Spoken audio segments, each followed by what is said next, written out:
I'd like to talk a little bit about the difference between a high probability trade versus high probability trading. And there is a big difference, right? So entering the same high probability trade consistently, regardless of what's happening in the market, is not the same as high probability trading. The reality is you can have situations that pop up in the charting, and this happens, quite regularly, where if you put on a certain high probability trade and you compare it to what's going on in the environment, that trade's not so high probability anymore. Matter of fact, a lot of times there's a very high probability that your trade's going to lose.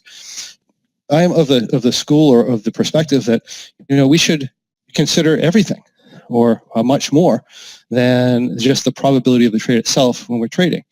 And high probability trading, when we do that, we're actually utilizing every resource at our disposal in a way that gives us the highest probability of making as much money as possible with the least amount of risk as possible, given the current market situation, because the market situation does matter.